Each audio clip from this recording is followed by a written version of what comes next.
Hello, human peoples. You're listening to the podcast network of Gamefully Unemployed. To support us and gain access to great exclusive podcasts like Fox Mulder is a Maniac, Tom and Jeff Watch Batman, Star Trek The Next Futurama, and our latest show, Spiel Boys, head over to patreon.com/gamefullyunemployed. We do game streaming, movie nights with our patrons every Friday night, and you can even commission your own podcast about anything you want. Literally anything, within reason, and we have to do it. You are quite frankly out of excuses not to go visit patreon.com/gamefullyunemployed. That's patreon.com/GAMEFULLY unemployed, which is spelled like it sounds.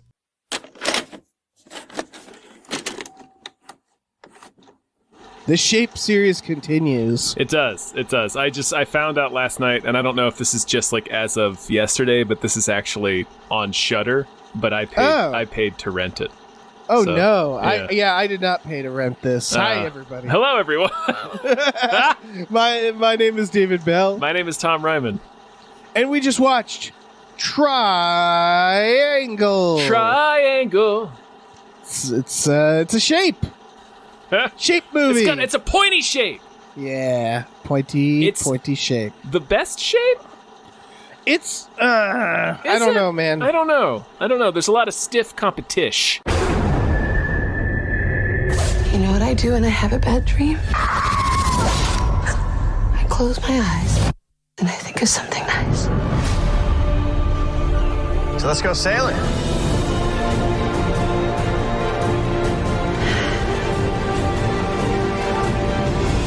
Wind's dropped out on us. Get below deck now. Get the life jacket.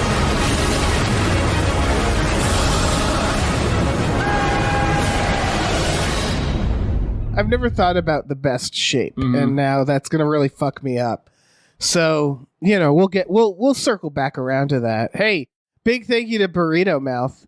Burrito Mouth is the mastermind behind making us watch, Cube and other shape-themed movies, which to me, I've noticed that they probably didn't see this movie.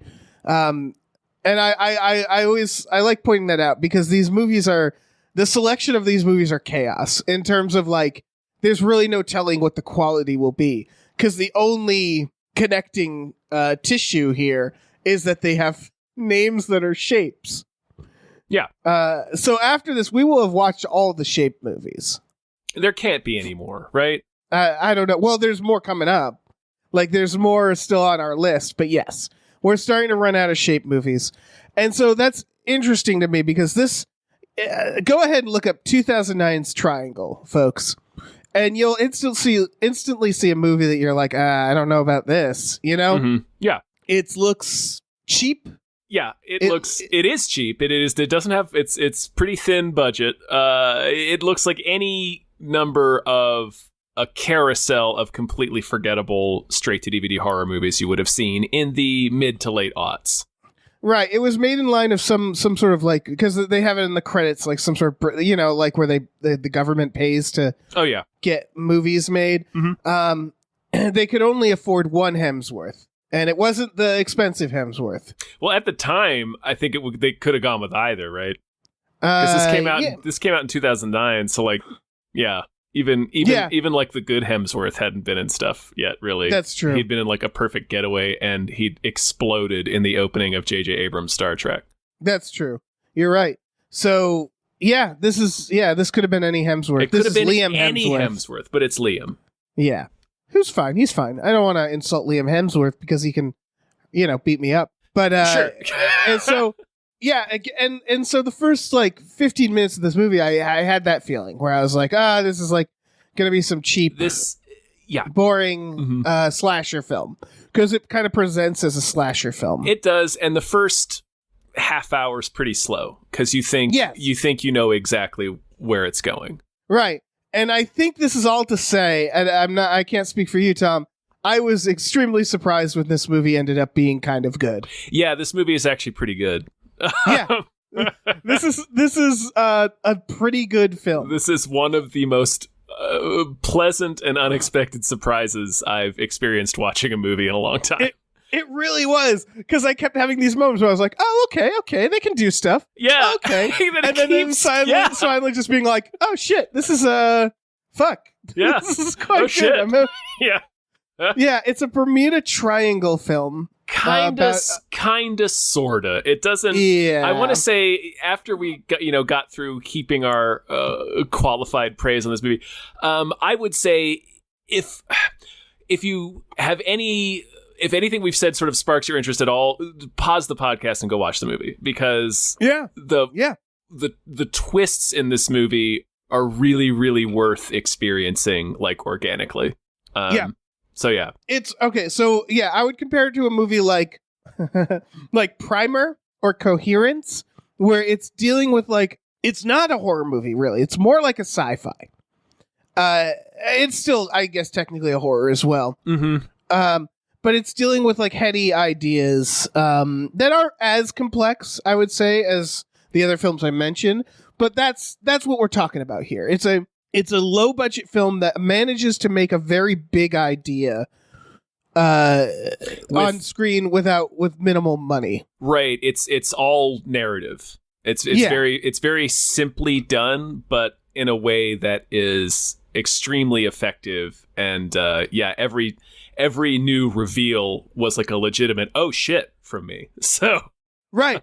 And it sets stuff up. Like the first half hour I'm watching stuff, and I was kind of mocking it, where I was like, oh, why are they staying on this bird? Is the bird haunted? And then later you're like, oh, that's the bird. why. Yeah. Yeah. There's stuff like that where they set stuff up and it feels arbitrary when you're first watching it. Where it's like, this is weird filmmaking. Why are they using these shots of her front lawn? And then later you're like, oh. It is extremely intentional.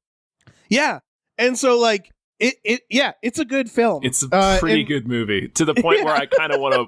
This writer-director has made a number of other low-budget movies that I kind of want to go check out now. Mm-hmm. Like, what else does this person have to offer? Mm-hmm. They should get more money to make stuff. So maybe they have. I haven't looked into it much. Anyway. Yeah. So it starts with a lady, and she has an autistic son, and she's cleaning up a mess, and someone rings on her doorbell, and then no one's there. And I knew right away, like, okay, obviously that's going to be something. But and then she drags out this luggage. It could be. We're presented. It's like this kind of chaotic montage of her struggling to maintain, because her child's specific. I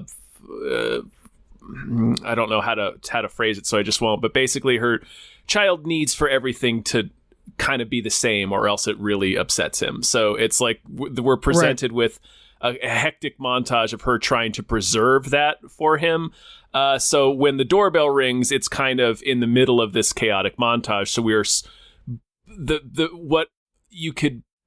the intent is to make us feel like her confusion and sort of that she's like run ragged and is kind of a little like she's not sure herself anymore or something. It's just supposed to at a certain point I forgot about it completely. You sort of forget about it because she's like, she's so run thin, basically, trying to take care of her child by herself, which would do that to you.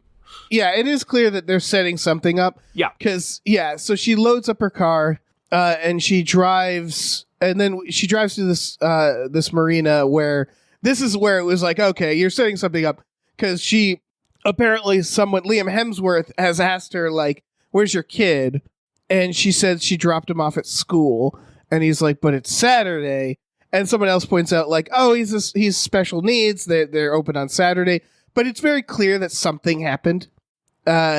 She seems distant, but again, they've presented it in a way where you could just accept it as, she is a woman who is just trying her fucking best, but her life is very, very difficult, and she's exhausted. It was clear that something was going to get revealed, right? Yeah. And and again, the thing that gets revealed, you'll never really see coming. Never fucking see it coming. Yeah, but something's up. Yeah. And when she sees her friend Greg, who everybody wants Greg's dick, he's the most generic white guy in the world. And there's like at the beginning, they're like, everybody loves Greg. Yeah, he is on a boat with a bona fide Hemsworth, and they're still like everyone. And they're like, ooh, Greg. It's like she and Greg clearly have where they like, he's been coming to see her where she works just every day, and he's like, yeah, most of the time I come in, I'm hungry, but like yesterday when I came in, I wasn't hungry. I just wanted to invite you on this boat trip. So it's kind of like Greg is into her, but like everybody loves Greg. This other couple on the boat has brought their friend that they're trying to hook up with Greg. Everybody is very interested in whomst Greg fucks. And that Greg D.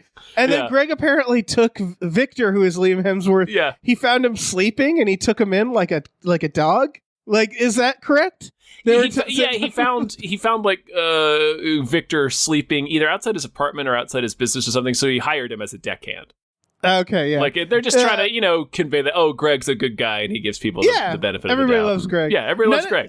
I like this movie. I would say that they're doing character work, which is good, but it ultimately kind of doesn't matter. Not really. Like they could have simplified the Greg stuff. It feels like a bait. It's a bait and switch, sort of. Like a Psycho, you're right. or You're right. It's lulling us into thinking the movie is going to go one way so that it can more effectively just rip that rug out from under us. That's very true. And boy, do they. Mm-hmm. So they get on the boat. She has a dream that she's lying on the beach.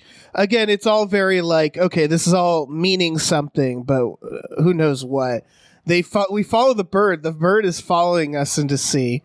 And this is still when I was like disinterested in the film. Yeah, it's very boring in this part. It's not subtle because the ocean basically accosts them. Like the ocean just suddenly turns angry, like instantly, like this dark cloud. And it's them entering, I assume, the Bermuda Triangle. They're in Florida, so they never say the Bermuda Triangle, but that's what it is. It's called Triangle. They're leaving from Florida. Their little sailing yacht is named Triangle, but it's again, it's like something very clearly supernatural happens. Like the wind just stops, a weird storm appears. They get a strange transmission from some woman who's clearly in trouble, but can't seem to hear them when they try to radio back to her. Their boat gets capsized. So we are being led to believe this is going to be like, a spooky Bermuda Triangle movie, which it very much is not. So that's the thing. It has all the ingredients of like a mediocre Bermuda Triangle movie. It's just a thunderously forgettable movie about like who gives a shit about the Bermuda Triangle, right? And I remember thinking like this is going to be tough. Yeah, and like honestly, this is I will say real quick. The thing that did give me pause was seeing the rating. Like this movie had a very high Rotten Tomatoes and audience score. Oh yeah, so I was like, it was like, okay, that's interesting. Yeah, but like if you were just casually watching movies, this is, I would say, a flaw of the movie. Yes, you would shut it off. You would shut it off by now. The first 30 minutes are very slow. Right, and that's tough because it really is important to get audiences, with you. Yeah. And so the ship flips over, and they lose one of them, right? Like right away. Yeah. They lose the friend that the one couple brought to hook up with Greg. She just gets fucking lost at sea. So. Yeah, she's the lucky one. Honestly, kind of. Yeah. She may be fine. She may have ridden a dolphin back to shore. Yeah. We don't know. We never see her again. Yeah. So they're on the bottom of this boat and they're just waiting to die. And a big cruise ship goes by, and they see someone looking down at them, but they're blocked out, like they're silhouetted by the sun. And they're like, "Oh, finally, thank God!" And they jump on the cruise ship. And they can't find anybody. The cruise ship is empty. And they find weird little clues. They find stuff like she finds her own car keys on the ground in the ship. And she's like, what the hell? They hear somebody drop them, too. Oh, right. Yeah. And they also... There's a lot of, like, corner of the eye stuff and, like, sounds. And, like, they find blood, written in blood, a message that says, go to the theater, yeah. And then they see this little plaque explaining the name of the ship, which I have forgotten. But... it relates to Greek mythology and specifically the myth of Sisyphus, who, if you're familiar, is doomed to continuously push a boulder up a hill in hell, basically. Wonder if that matters. Doomed to repeat this task because he cheated death, is what we're told. Mm-hmm. Or he made a promise to death and didn't keep up his end of it. Which, again, I'm sure doesn't mean anything. I'm sure it's nothing. No, it's totally incidental. It's not going to have any effect on the movie at all. Yeah. They go to the theater, and I believe what happens first is she encounters Liam Hemsworth, because they all kind of split up but they're all meeting back at the theater. And Liam is bleeding. Oh yeah, they also find a blood trail at one point. Mm-hmm. Yeah. I'm yada-yadding some of it, it's obviously. fine. Yeah. Liam is bleeding and he attacks her. And like, again, this movie, it telegraphs some stuff, but like it quickly reveals it. So like, I was like, oh, there's going to be another her, but you find that out pretty quick. Pretty fast. Yeah. Yeah. So what happens is then, I don't remember if he gets shot, but like someone starts shooting at them. Oh, well, he's strangling her. She reaches up to fight him off and notices he's got a huge hole in the back of his head, basically. Right, yeah. So she presses her finger into that and he dies. She gets up and runs to the theater where Greg has been shot and the other couple is there and they are like immediately pissed at her because they're like, he says you shot him. Like Greg said you shot him. He is dead now. Like Greg dies. And so this couple who's named Downey and Sally, I think. I don't know. His name was... Greg, I remember the guy's name is fucking Downey, which is an incredible name. He looks exactly like a Downey, too. Mm-hmm. Like pop collar and boat shoes. Anyway. Yeah, he's got real Downey energy. He's got real Downey energy. Yeah, and so this is where it's like, oh, okay, so there's a second her, obviously. Yeah. And then someone in a mask starts shooting at them, more like a Jason Voorhees sack. Yeah, it's a real burlap sack situation. Yeah. And he shoots the other two friends, and she more or less gets into a situation with this person where they're chasing her and trying to kill her, and she's like leaping around the ship. She keeps hearing stuff like other people running, which is cool. It's cool how this works out. And then eventually she fights this person in a mask and manages to throw them off the side of the ship.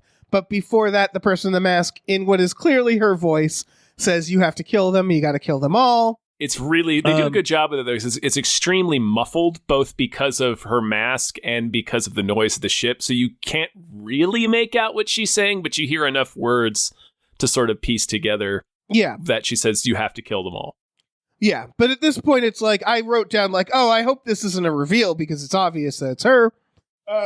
To which they pretty much reveal that, yeah, it's her. Yeah, because as soon as she knocks the masked person off the boat, the capsized yacht reappears with everybody back on board, including herself, alive again. And she looks down at it and she realizes, I am the person that was looking down at them, at me. And so she realizes she's in a fucking time loop. And, or at least we realize she's in a fucking time loop. We realize she's in a time loop.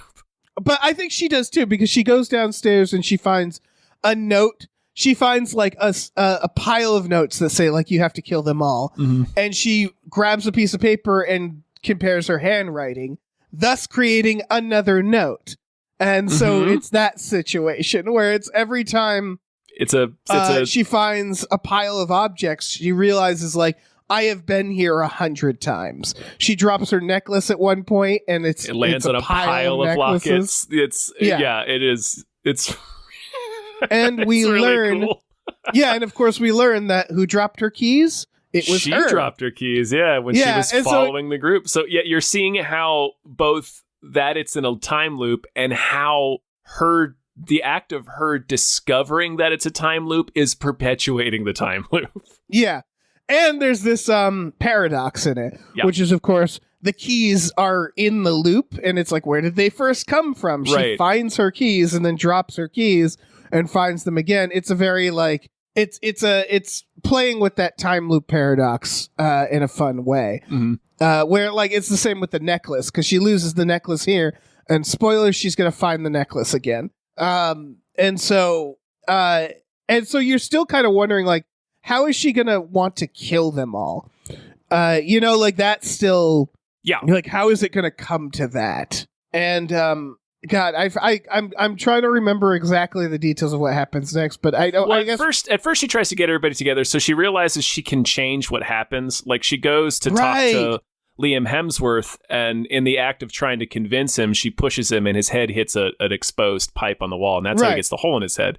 But she stays with him and explains to him what's going on. And he, in his injured state, does see that there's a second version of her. So he no longer attempts to strangle her when he comes into the room. So she's changed that. And then she confronts herself later with a gun, I believe. Yeah, and lets herself run off.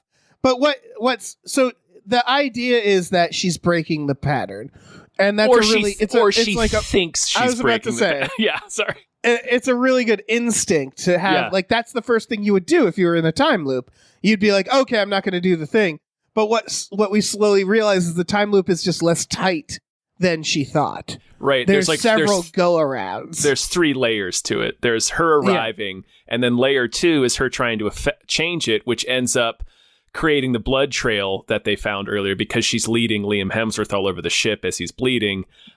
She gets to the theater in time to convince, not to save Greg, he's already dead, but she's able to save Downey and Sally, and they are with her for a minute. But then her mask, the person in the mask, that version of her is still running around, and that version of her ends up killing Sally and Downey. Well, it kills Downey in one of the staterooms, which is where anyway. So he dies in a stateroom. Then she chases Sally and shoots her, and Sally escapes, and we see her crawl to an area of the ship that is just loaded with dead Sallys. So good. Yeah. Such a good reveal. She basically goes around a corner, you hear her scream, and you go around and she's on the deck, and there's just so many dead hers there. In various states of decomposition. Yeah. Yeah. And so it's like, oh, this is where her journey ends. Yep. This is So this is part of it. So then she fights with her masked self again, or rather, no, I forget. I think she sees a version of her. I think she sees the first version of herself kill the masked version and knock him overboard. At some point, she realizes, like, she puts it together that, she sees the first version of herself kill the masked version and realizes that the way to restart the loop is to kill everybody on board. Yeah. And she's watching herself watch herself in that part too. Yeah. Because she's watching, it's that moment where she realizes there's a time loop from before, and she's watching that. And she decides that that's how you beat everything, right? It's once everybody on the boat is dead, the capsized yacht reappears with everybody alive again. So she realizes, okay. Right, the idea is she kills everybody and then she warns her previous self. Yes. That's what she needs to do, And basically tell them, don't get on this boat. Yes. Yeah. And then that's where we get her slowly turning into the villain version of herself, the version with the mask. And we see why it's justified. So there's basically, like, instead of the loop, what we're learning is that it's not every time the ship arrives the loop begins. It's every other time. That's what we're learning, right? Is that they come on board, they do one loop, another group comes on board, they do another loop, and then it all kind of loops back again. And so it's like this Rube Goldberg machine where there's like 3 versions of everybody, I believe. In play. There are 3 versions, but the boat doesn't appear until everybody's dead. Right, but it's 2 rounds, right? The first group of people, they get shot at and die. The second group of people is her breaking the cycle, so she thinks. So the third group of people is back to the first cycle. See, we're getting into this paradox thing. I know. She is the only person that has multiple living versions of herself on the ship. Right. Because the yacht does not reappear until everybody else is dead. All right. I guess I thought because she thinks she breaks the cycle, but the reveal is no, this is part of the cycle. It's part of the cycle, yeah. So for that to happen, there has to be like 2 Liams, right? One that just dies and one that is part of the part where she's breaking the cycle. Okay. I don't I love it. really want to break this down. Okay, but there are 3 versions of her on the ship. Yes. There is only one living version of anyone else on the ship, and it depends on which stage they're at, I think. Okay. I think. But what I'm saying is that you think she's breaking the cycle with the next group. Mm-hmm. But she's actually just in stage 2, where she's trying to save everybody, and that's what causes their positions to be different around the ship. So, like, on loop 1, Downey, Sally, and Greg are dead in the theater. Liam is dead in the dinner area where they have like a big buffet set up. That's when he tries to strangle her. Right. And Yeah, that's everybody. And then But and in then a group 2, Downey two- and what's her name are dead in the stateroom and the deck. the stateroom of the Liam deck, still Liam falls overboard. yeah. And Greg is still dead in the theater. Greg doesn't die in any other place. But No, what we Greg sucks. what we find out is that on the I think after the second loop, when she realizes that it resets when everybody gets there, she starts cleaning up the bodies. Yeah. So she starts she throwing gets rid of the bodies. She starts throwing Downey in the stateroom overboard and Greg in the theater overboard so that their bodies aren't there when the new loop arrives. But she uses Downey's blood in the stateroom from where he was murdered on the second loop to write the go to the theater message in the mirror because she's trying to lure everybody there to kill them in the third loop. It's fucked. So that's that's what I mean. Yeah, that's what I mean. That there's 3 loops actually complete the loop. Yes. The big loop that her loop. Yes, there are 3 smaller loops. But I was just saying there's only, at any given time, there's only one version of everybody else on the ship, and there's 3 versions of her. Yes. And they're all kind of in competition with each other. Yeah. Because They're all trying to do different things. Yeah, So what we're learning, of course, is that the last version of her is the version that puts on the mask and kills them all, and we kind of realize why she's doing it now. Right. Whether or not her logic makes perfect sense, it's like, okay, I know why she's doing this. Yeah, she's killing them all to get the boat to reappear so that she can get down to the boat and be like, don't get on this boat. Let's go. Yeah. Also, there's a part where she throws the gun at herself, and it's never not funny. It's hilarious. Every time I see it. Yeah, it's so good. So we basically see so when she was in the mask, or when she was fighting herself in the mask, we're now seeing it from her perspective in the mask, doing the same stuff. And of course, she gets thrown overboard. It plays out the exact same way. Yep. And so she washes up on the beach like her dream, and she gets home, and she realizes she's a day earlier. Mm-hmm. So she goes to her house, and guess what? She rings on her doorbell, and all right, she doesn't do that first. We get one of the final reveals, which is arguably the most, the wildest, the most unexpected one for me. Yeah, I would argue the ending kind of starts to get shaky for me, but we'll get into it. So the reveal is that she's a bad mom. She is abusing her kid physically. She's beating the shit out of him. Yeah. Right, and the movie kind of had to hide that in the beginning, and so it's a little deceptive for that reason. That's why I'm like, it gets a little shaky. It's deceptive. So she has, for whatever reason, decided, like, you know what, fuck past me. And so she rings the doorbell, and she goes outside, and then she goes back in, and what we learn is that she did that to distract her, so she could go inside with like a tool, and she kills her past self. She bludgeons her, and when at the beginning when we saw her dragging luggage, it's her body. She's dragging her own body. Dragging her own body. Also, her kid sees her murder herself. Yeah, the kid is. So one of the first things we see is her trying to console her kid. So at this point, it's not even clear if. I guess anyway. What we see. What we initially see is that she's consoling her son, and it's like, oh no, you just had a nightmare. You see things sometimes when you're having a nightmare, so we just think it's a normal bit of consoling. But then, of course, we see that what she's actually consoling him for is that he just saw his mom kill a clone of his mom. Yes, kids not well. No, and so like that. This is all to say you realize, oh, this is still the time loop, but like the movie never tries to. I guess it's. We'll get into it. The movie never tries to hide the twist. Like I would argue that it's kind of like the movie Predestination, where it's like it's okay if you're ahead of the movie. Yeah, they don't care. Right. They're just it's like a thought experiment, Yeah, and kind of the purpose of the reveal isn't so much that it's a time loop. It's like the nature of it, I think, is what we're learning. And this is where, to me, the movie gets a little shaky. So she's driving and she hits the bird. Mm-hmm. It's the bird.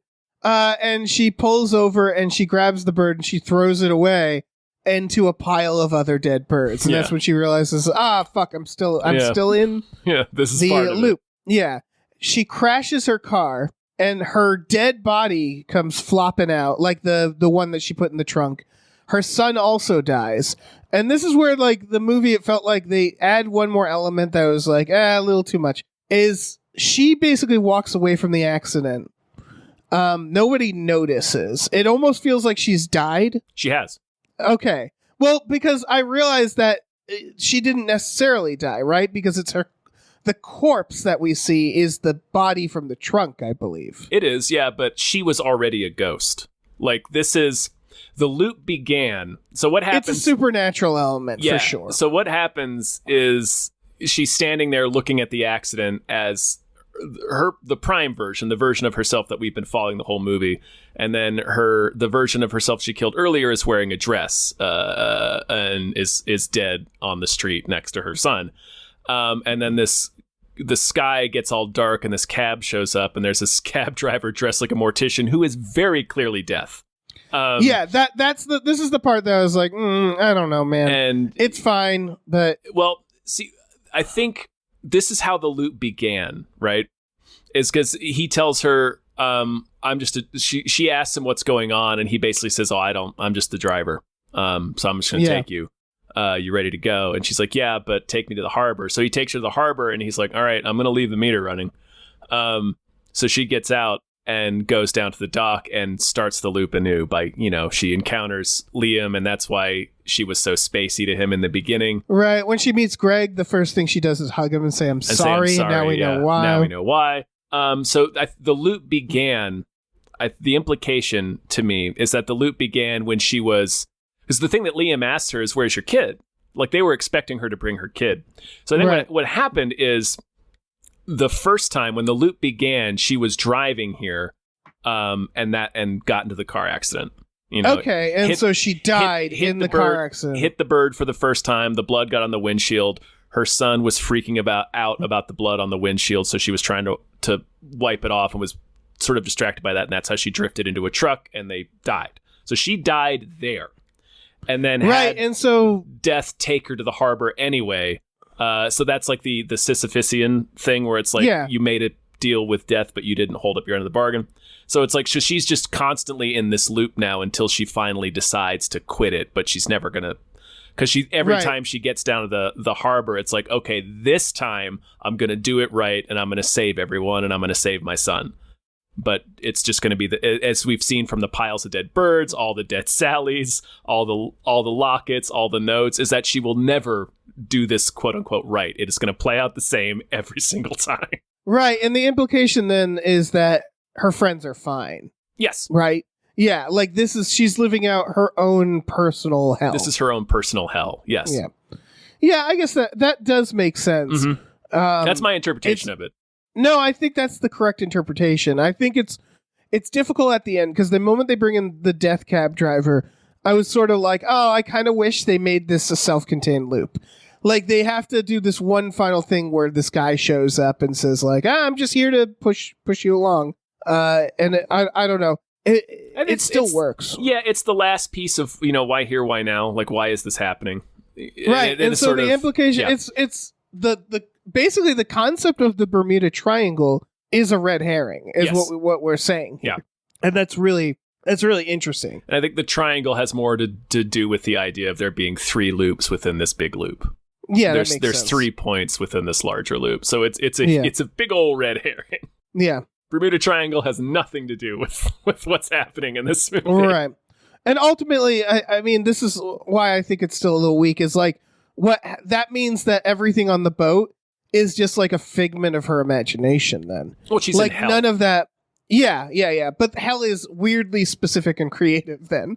Because hell is like, we're going to put her on this yacht. Yeah, that's the idea. And then put her on a fake boat and like do all this stuff. And then she loops around. Yeah. That's the entire idea of it, is giving a version of hell that's not that's much less literal. It's not like a lake of fire and demons and everything. It's this more, like you said, it's sort of like a thought experiment. And like, what would it, there's been Twilight Zone episodes that are like this. It's not a new idea, but it's very well done. Yeah, but it's very well done. Yeah.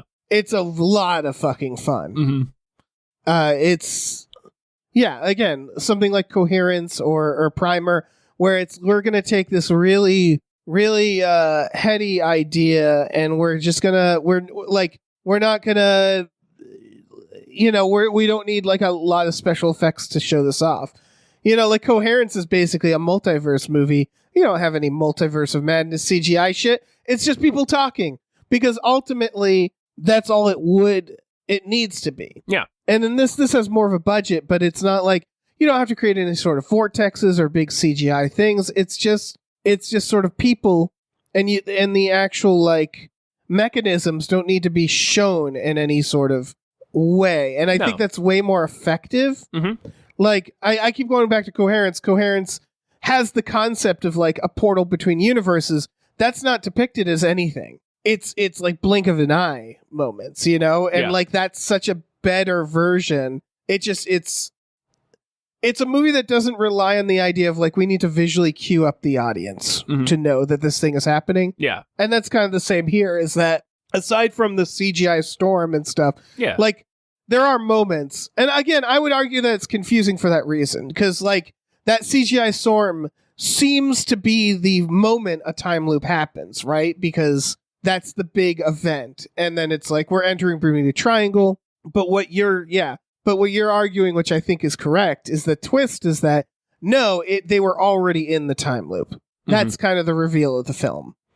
Is like the moment you think whole movie is a time loop. Yeah, the moment you think she entered the time loop isn't actually the moment. It's actually it happened previously, which is a really cool fucking misdirect. Yeah. I think the movie's biggest flaw is that it does so much to execute that misdirect that the first half hour is kind of boring and it's pretty slow. Yeah. Because it seems like it's going to go one way, that it's just, so rote.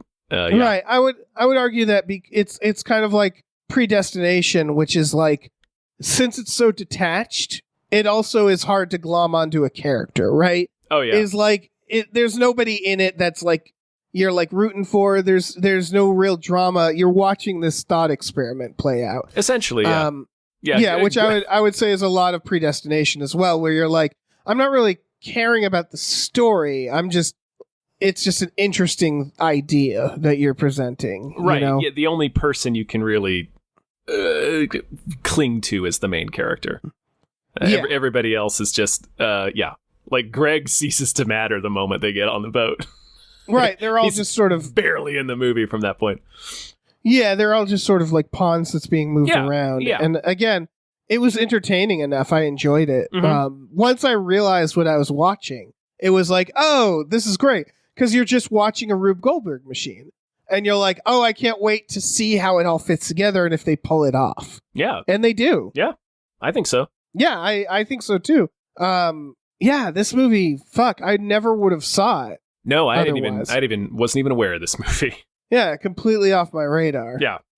So like, I don't know who to recommend this for. It's because again, it's not horror, and I kind of wish it had been more horror, but there's horrific ideas in it for sure. It's a high concept. It's like psychological horror. Yeah. But it never. Yeah. It's just a very weird fucking movie in the decisions it made, because like the boat could have been anything. And again, it's really smart of them to use the Bermuda Triangle as a misdirect, though. Yeah. That is really neat. But it's a very unique film, and like, yeah, I agree with you where I want to see this person's other stuff. I don't know if they would have this kind of idea again, but like, because I also don't think the filmmaking was particularly like amazing, right? No, the reveals were handled very well. Yeah, it really comes down to just like how meticulously made this was, and how like there's definitely a rewatch value where you'll see the things they're setting up, Yeah, and it doesn't do it in a way that's obvious. There's actually a lot of subtlety in it, in the way that the different reveals are handled. So there's never like every time even though it's an idea that gets repeated a lot, like that's sort of like the Prestige idea of all of the hats, and then at the end all of the glass cases with the bodies in them. They do that beat a few times in this movie, but each time they do it, it still has an impact. So it's Yeah, like he well- finds a new way to present each reveal, even though it's basically the same thing. It's just, it's a reveal of a pile of these things. But Right, the every single escalation of time it's that. done so well that it to the point where the final one, when she goes to throw the bird off the road down to the beach, and it holds on her face for a second, and it just long enough for you to realize what she's looking at. Like, it's timed perfectly. Like, for me anyway. Like, it holds on her face long enough for me to be like, oh shit, and then it shows you what she's looking at, and it's this pile of dead birds. Yeah. The most effective one was the woman walking into a pile of her own bodies. That was the 'Cause- one where I was like, oh shit, this is a movie. Yeah. Like, Yeah, same here. Because yeah. it was like they introduced this element and it's like, she drops the necklace and there's a bunch of others. and you're like, that's cool. The notes. And you don't think you don't think about what that can also apply to. Yeah. And that's what makes it so good is like you're like, oh fuck, yeah, you're right. If you die somewhere, It's just this mountains is a of bunch of your bodies. bodies. Yeah. Yeah, that's really good. Yeah, I It's don't have too yeah. much else to say. No, I think we're done. I think this is a hidden gem. This is like Yeah, it really is. I wouldn't put it up there, but it reminds me of like a Lake Mungo. Where Lake Mungo, the poster, you're like, this looks generic as shit. And then you watch it and you're like, my goodness, where Yeah. have you been all my life? Yeah.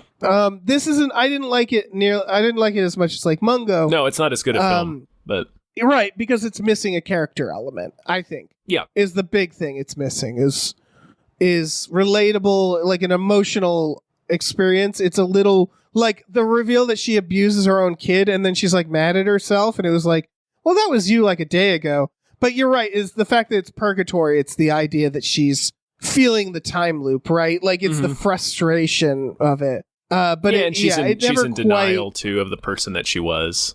Yeah, it never quite connects No. the character stuff, but it's okay. Yeah. Because it's a lot of fun. Yeah, it's pretty sweet. Yeah. So yeah, Burrito Mouth, I don't know if you realized this was what you were giving us, but yeah, thank you for letting us watch this Thank you for one more for Shape movie. forcing us to watch this film. Yeah. It's probably the best of the Shape movies that we watched. Yeah, well, would you say Cube? Is it better than Cube? I don't know. It's hard because Cube I'm so sick of Cube. Like, Yeah, Cube is Even pretty the played out original. at this point. yeah, even the original just doesn't feel like that profound to me. So this was like kind of I like it better than Cube in the sense that I've seen this is the first time I saw it and I'm just experiencing it, Yeah, for sure. I yeah. would agree with that. Yeah. Well, we still got more Shape movies. So we got good. we got the Square 2008's The Square, Yeah, why whatever not? that is. Sure. So we'll see how these stack up, but this might be the best Shape movie. See whether they stack up like a pile of dead seagulls. I don't know, man. The pyramid. Remember the pyramid? Oh shit, That was- that's right. Whoo, whoo. That was a real piece of shit. That's whoo. Yeah. My goodness. A movie so shitty they didn't even put it on DVD in most countries of the world. Yeah. Why would you? Yeah, Why would you? Who on earth is going to rent or buy the pyramid? Anyway. Ugh. Anyway, listen, folks, this was through our Patreon, and you can check it out by going to patreon.com/gamefullyunemployed. We have exclusive podcasts on there, like Tom and Jeff Watch Batman, Fox Mulder is a Maniac, Star Trek The Next Futurama, and Spiel Boys. We watch movies with our patrons every Friday night. There's all sorts of stuff on there, so go check it out. Yeah. We also have a store. Head over to gamefullyemployed.com where you can find a link to our Teespring store where we have all kinds of cool original artwork and designs you can get on t-shirts, mugs, stickers, posters, all sorts of things. Yeah. So check that out. Check that out. And, watch out for them. Watch out for death. I guess? Yeah. I don't know what you're supposed to watch out for in this. Ironically, I don't know. I was gonna I say don't know. Birds. Watch out for birds. Watch out for birds. This the lead actress in this film is Melissa George, who played the mom on both the original Australian version and the American remake of The Slap, which is about slapping a kid and the fallout from that. Right. And that's sort of what this movie is about. Yeah, in its own weird way. Yeah. Didn't Huh. heed her own advice from from No, the she shouldn't. Slap miniseries. Yeah, so watch out for children. Yeah, honestly, I guess just watch out for kids and seagulls Yeah, stay away from children and because you're boats gonna hit them. and taxis. Yep, this is all good. This is all good advice. Yeah.